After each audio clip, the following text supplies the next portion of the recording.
my life, prison wife. I'm the legally blind artist that is rapping and painting for justice. I am hoping to see justice before it all fades to black. Yes, it's your girl Cadillac.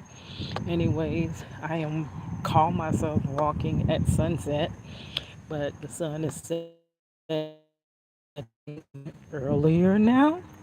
It's only 7 something, but I'm going to bed. Um, I was, I got off early enough to take me a good walk, girl. I wanted to walk.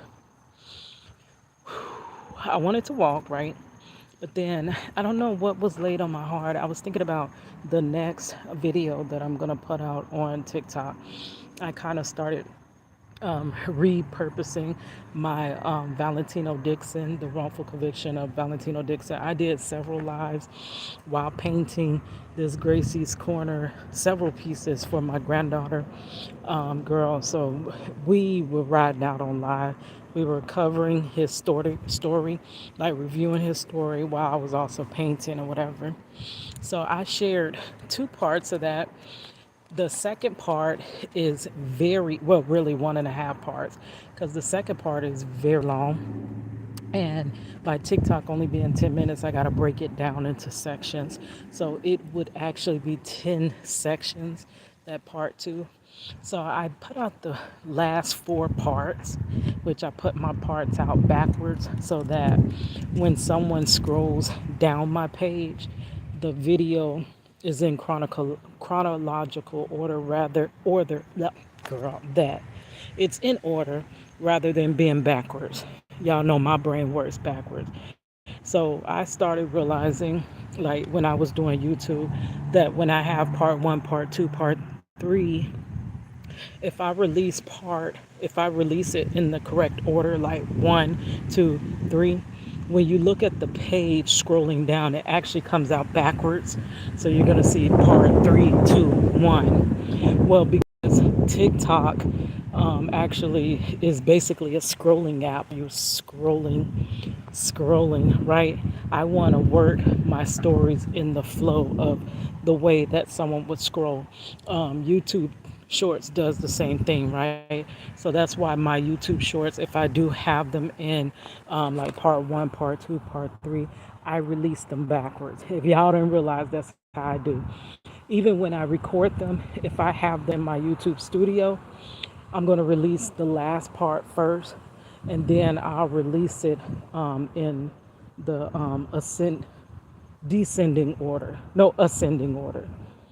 No, that's descending, because I would start at like part 10 and then release part 9, then 8, like that, so that it can come out. The reason I do that backwards is so that the viewer can view it in the right order.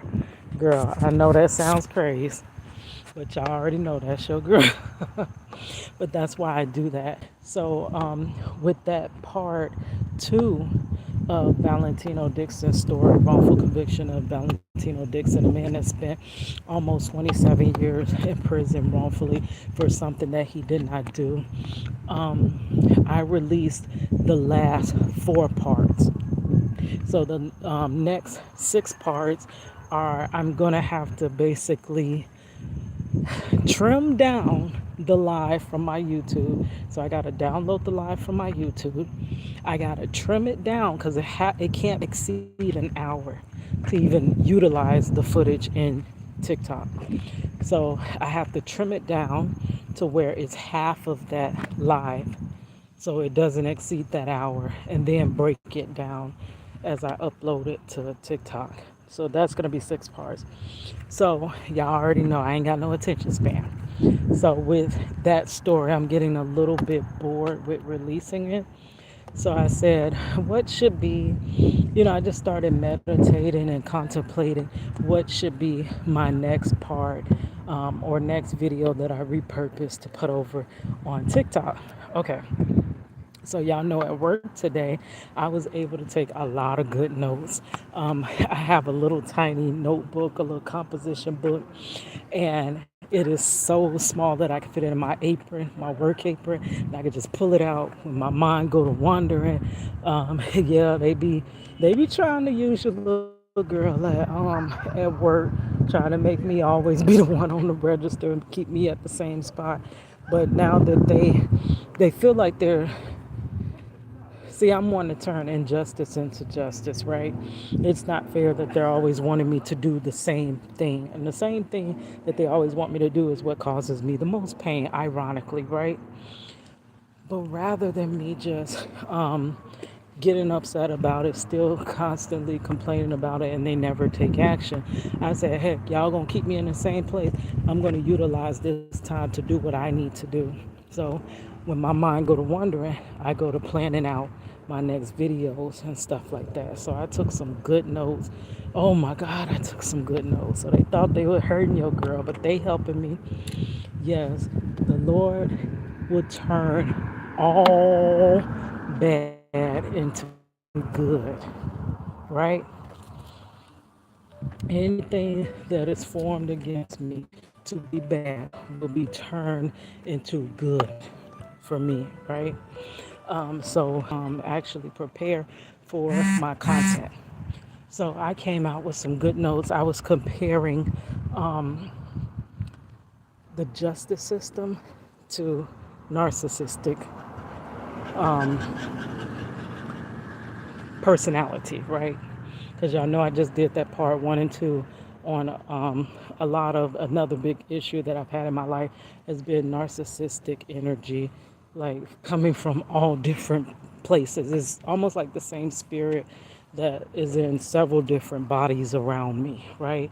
I can see an instance happen and I'll promise the same thing happened, but it's with a different person. I do have a story time about that, like an issue that I had with one friend, and then I seen that same issue with another friend, and it's just like a spirit that went from one body to another, and it's the same spirit I'm dealing with. That's what it feels like. So this narcissistic spirit lives, thrives, and blooms within the justice system, right? So I was comparing ways on how the system truly is narcissistic, and basically how, y'all already know in narcissism, basically a person is going to gaslight you to not believe your truth, right? They are going to, even if you see it before your eyes, they're going to gaslight you to, that didn't happen. That ain't what you seen. You thought that's what you seen, but you seen something else. That's that's a lot of things that happen within a narcissistic relationship. It is gaslighting, manipulation, everything to make you think you don't know what you're doing, like to second guess yourself. And that the all the time the person with narcissism is the one that is perpetrating against you, but they spin it to where you're actually perpetrating against them, and then they make themselves the victim.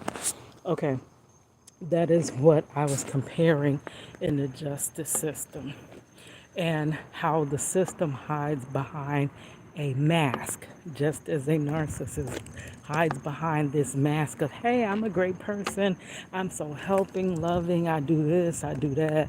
And the justice system as well hides behind a mask of, I'm here to keep everyone's safe. We're doing everything we're putting our lives on the line, which I'm not saying that some don't, but there are some that are hiding behind that mask, right? So those are some really good notes. It got me to coming up with some great points in telling Marcello's case to further, you know, spend more of my days on this earth talking to the wind, I guess, but still trying to break Marcello's case. But it gave me, I really love it. I'm gonna finish writing my notes, and then I'm gonna go ahead and record that video so I can get that out, because that's gonna be great. I think I'm gonna release that simultaneously to YouTube and TikTok, because that really was a great subject, right? And I thank God. It was like I finally, each time I try to tell the story, I better ways to tell it. because sometimes it feels like my message that I'm trying to convey is not coming across. But sometimes when I say it and explain it in the exact manner, it's like it's so clear and so vivid that you can, comprehend what I'm trying to say, right? And the way that those notes came together, thank you, Lord. Okay, so anyway, I was working on that. Then I'm thinking about what next TikTok video I'm gonna put out. So I started thinking, I don't know why, but I thought about the one where y'all know how I tell you the story of the arresting officer in Marcello Jackson's case, how he had another case in 2007. So this was actually 6 years after the case with Marcello. Y'all know he's the one that completely wrote up these bogus charges against Marcello. He's the one that changed the scene of the alleged crime. He's the one that allowed the alleged victims, because they weren't victims, girl, but they need somebody to press charges against somebody to be able to be upheld. And, they can't. How can you have a robbery but nobody's pressing the issue of robbery? So you need somebody to press the issue for you to be able to arrest a person for robbery, right? You need a victim. You have to have a victim or it would get dropped like it was supposed to get dropped. So he's the one that gave the sworn affidavits that the alleged victims wrote out and gave them back to them and told them to amend it because the amount that you wrote is not the amount that Marcello has on him. So meaning they wrote their statements, they searched Marcello, found out he didn't even have the amount of money. Judge say you can't even charge him with robbery because the money don't even line up. Girl, that's just like if I said that, oh, she robbed me of my purse. My purse is yellow. And then she is, whoever she is arrested and she has a red purse on her shoulder. And I say, see, clearly that's her. She robbed you. She had to have robbed you because she has a purse on her shoulder. But yet the purse doesn't line up because the purse is not the yellow purse that I initially wrote in my statement that she stole or robbed me of. It's a red purse. So though it could be a purse is a purse is a purse, it's not the purse that I wrote in my sworn affidavit that was stolen from me. That's the same thing with the money in Marcello's case. Marcello, anybody can have money on them. You can have money on you. I can have money on me. Actually, oh, I thought that was Marcello. I can have money on me. You can have money on you. But just because I said you stole some money, and I don't even give the right amount of money that you stole from me, how can I say that's my money in your pocket? But that's basically what they were doing in Marcello's case. So in all actuality, they took the money from Marcello, and now Marcello is being charged for. I started thinking about, I had this where I was reading the story because not only did that officer do that, there's another case that comes up about the officer where he and four other officers used excessive force, outing a man that they said did very similar charges as to Marcello. And I'm thinking, like, how is everybody charges the same, just about? Or are those his go-to charges when he's charging somebody? That's what I'm wondering. It's putting a lot of question marks in my head. So I'm reading the story in that reviewing it, and at the end of that, they said that y'all know I told y'all that story before. They piled the guy that was committing all these crimes, and he fell to the ground in like a drainage, a little ditch like drain, right? And they said that he lifted his arm, though he was already on the ground, he was able to lift his arm and try to, pow at them again. And because of that, they powed him 51 times altogether. And when called about, like, hold on, that don't make sense. He was on the ground. How was that necessary, right? They all had different stories. The four officers, well, it was a total of five with him included. their stories didn't align with each other. So it's like something went down, but everybody has their own version of what happened and why we powed him so many times. Well, the same thing in Marcello's case. Y'all seen where I was reading the transcript, all three officers had different accounts. One said Marcello ran and we brought him back from blocks away. One said he did not run. One said this, one said that. But the head of the everything was this one that wrote up the that wrote up the charges in the first place, right? He was the head of everything. So it seems as though the others were just trying to follow suit with him.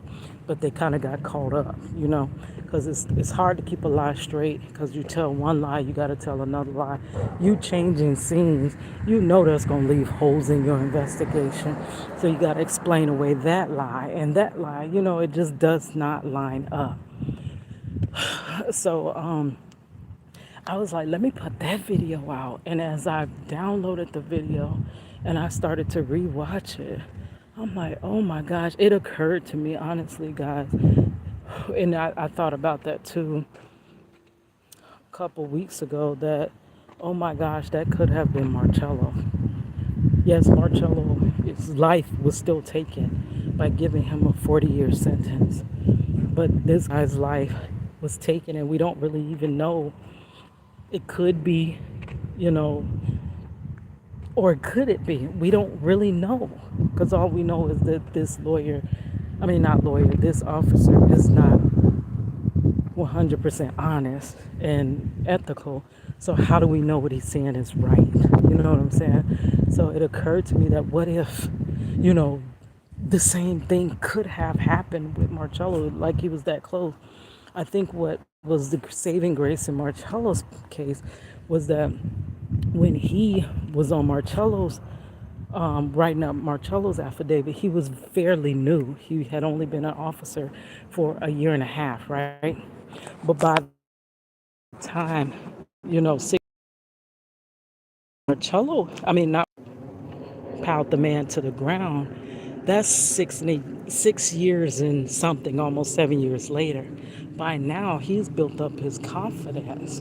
So it could have played out so different, but it was because he was so new, most likely, that that didn't happen. And it occurred to me that it could have been something else. It may not have just been me fighting for Marcello's freedom. It could have been the same instance. Oh my gosh. And then I started researching, and something prompted me to look up. I've been trying to look up and find more information about these officers. Like, how do you do a freaking officer background investigation is what I'm trying to figure out. Like, it's got to be more. It's got to be more. If you've done one or two, it's got to be a laundry list. And I'm trying to, but I can't find nothing on the internet. It's like they take the stuff off. Like, everything is not there. So I started thinking, like, maybe I should try to reach out to, you know, the person that is connected to the guy that, you know, was outed wrongfully by the same officer. Maybe I should reach out to her. Possibly they know something. So I'm just praying and meditating because I want God to give me the exact correct words, because that's kind of tremendous coming to somebody, you know, with the type of story. But it's just not fair. We don't need to keep letting this stuff happen to more people.